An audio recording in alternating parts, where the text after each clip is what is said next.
ఆహారం తినడానికి ప్రయత్నం చేస్తున్నా లేదండి? ప్రతి ఒక్కళ్ళు కూడా నేను ఆరోగ్యంగా ఉండటం కోసం మంచి ఆహారం తినాలనే కోరిక ప్రతి ఒక్కరికి ఉంటుంది, అవునా కదా? అలాగే మంచి ఆహారం తయారవ్వాలంటే దానికి కూడా మంచి బలం కావాలి కదా, శక్తి కావాలి కదా. ఆ శక్తిని ఇచ్చే మార్గాలలో మనందరం చేసేది ఒకటి నీరు ద్వారా ఇస్తాము, రెండుకు పోషకాలని ఎరువుల రూపంలో మనం ఇస్తున్నాం, అవునా కదా? రైతులందరం కూడా ఒకటి నీరు ద్వారా ఇస్తున్నాము, రెండు పోషకాల రూపంలో ఎరువుల ద్వారా ఇస్తున్నాము. కానీ వాటన్నిటికంటే ఇంకా శక్తివంతమైనది ఇందాక మన మాస్టర్ చెప్పినట్టుగా కాస్మిక్ ఎనర్జీ, ప్రాణశక్తి, సూర్యుడి నుంచి వచ్చేది విశ్వశక్తి. ఈ రెండు కలిపి దానికి అందాలంటే మనం ఈ పిరమిడ్స్ పెట్టుకోవడం వల్ల వాటికి అందుతాయని బలంగా చాలా నమ్ముతున్నాం. నమ్మిన వాళ్ళే ఇక్కడికి వచ్చారు. సత్యం అంతే, అది సత్యం. అది ఎందుకోసమని అంటే, ఎందుకు నమ్మకం అని చెప్తున్నామంటే, ప్రతి రైతు కూడా నాకు ఈ సంవత్సరం ఇంత పంట పండుతుందని చెప్పేసి ఎంత నమ్మకంగా అయితే ఉంటాడో అదే నమ్మకంతో మీరు పిరమిడ్స్ పెట్టండి. ఎందుకు పిరమిడ్స్ పెట్టమంటున్నామంటే, ఈ పిరమిడ్స్ కొన్ని వేల పిరమిడ్స్ ఉన్నాయి ఇప్పుడు భూమి మీద.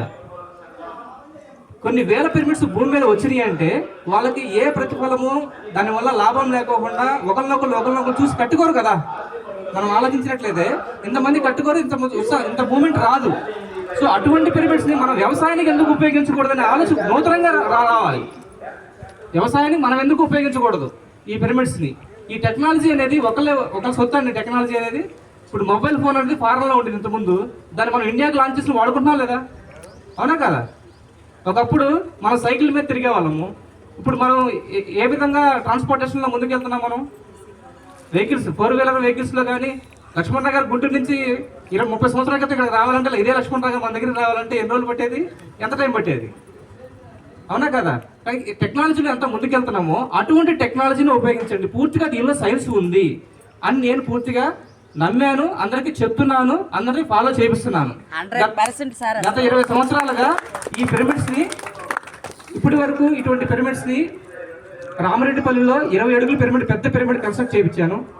జగ్గేపేటలో పబ్లిక్ పార్క్లో 20x20 పిరమిడ్స్ కన్స్ట్రక్షన్ చేయించాను.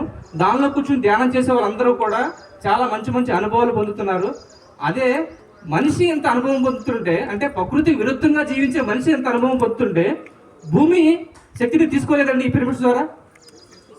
తీసుకోదా? మనిషి ఎంతో తొందరపడుతున్నాడు పిరమిడ్స్ని ఉపయోగించుకుని శక్తిని తీసుకోవాలని, అవునా కదా? అటువంటి భూమికి మనం ఈ పిరమిడ్ కన్స్ట్రక్షన్ చేస్తే, పిరమిడ్స్ పెడితే భూమికి ఇంకా శక్తి అందుతుంది.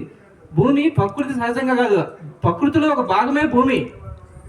పంచభూతాలు కలిపితేనే కదా మొత్తం ప్రకృతి. ఆ ప్రకృతిలో భాగమే భూమి. భూమికి ఇటువంటి శక్తిని ఇవ్వడానికి మనము పాడు చేసామండి ఇప్పుడు దాకా. మళ్ళీ మనమే కదా బాగు చేయాల్సింది, అవునా కదా? మనకి ఏదైనా జబ్బు చేస్తే, నేను ఇది తినడం వల్ల నాకు ఈ జబ్బు చేసింది, నేను దీన్ని క్యూర్ చేసుకోవాలి. ఆ క్యూర్ చేయడమే ఈ పిరమిడ్స్. 20 ఇయర్స్గా ఈ పిరమిడ్స్ మీద నేను కూడా ఎంతో పరిశోధన చేశాను, తయారు చేసి ఎంతో మందికి ఇవ్వటం ద్వారా వాళ్ళు కూడా చాలా అనుభూతులు పొందారు. మనుషులు అనుభూతి పొందారు. భూమి ఎందుకు అనుభూతి పొందదు? ఖచ్చితంగా పులకరిస్తుంది పిరమిడ్స్ కట్టడం వల్ల. భూమి అనేది భూమాత పులకరిస్తుంది, రైతుకు మంచి పంటను ఇస్తుంది. ఇది సత్యం, లక్ష్మణరావు గారు చెప్పినట్టుగా సత్యం. కాబట్టి ఈ పిరమిడ్స్ని ఒక రైతులకి అనుగుణంగా వీలుగా పెట్టుకోవడానికి లక్ష్మణరావు గారు ఒక నమూనా ఇచ్చారు నాకు, ఇలా తయారు చేయాలని చెప్పేసి. అటువంటి పిరమిడ్స్ని తయారు చేసిన ఒక 20 పిరమిడ్స్ వరకు ఎవరికైనా కావాలంటే కనుక మీరు దీన్ని కొనుక్కుని వెళ్ళి మీ పొలంలో పెట్టుకోవచ్చు. ఎలా పెట్టుకోవాలి ఏంటండి అని చెప్పేసి మీ అందరికీ ఒక కొన్ని అపోహలు ఉంటాయి. వాటి గురించి కూడా మీరు పర్సనల్గా కలిసినా, లేదు దీనిలోనే ఒక 2 నిమిషాలు దీని గురించి కూడా అవగాహన కలిగేటట్టు చెప్పమన్నా కానీ దీని గురించి చెప్తాం. లక్ష్మణ గారు చెప్పడం జరిగింది, ఈ 2x2 పిరమిడ్ కనుక మనం తయారు చేసుకుని పొలంలో పెట్టినట్లయితే, ఒక పిరమిడ్ ఇక్కడ పెడితే ఒక మూల, ఒక గట్టు మూల, ఓకే, దీనికి ఎటు చూసినా సరే 20 అడుగులు కొలత ప్రకారం చూసుకుని 20 అడుగుల దూరంలో ఒక పిరమిడ్ పెట్టుకోవాలి. దీనికి 20 అడుగులు, ఇటు చూసినా 20 అడుగులు, తూర్పుకి, పడమరకి, ఉత్తరానికి, దక్షిణానికి. ఓకే, మా గట్టు మూల పెడితే 20 అడుగులు, ఆ పక్క పొలానికి కూడా శక్తి అవుతుందండి అని చెప్పేసి మన ఆలోచన వచ్చింది. అయితే మనకి ఆలోచన వచ్చింది కదా. అయితే పని చేయండి, మన దగ్గర ఈ మూల నుంచి ఒక 20 అడుగులు వదిలిపెట్టి అటు వెళ్ళండి.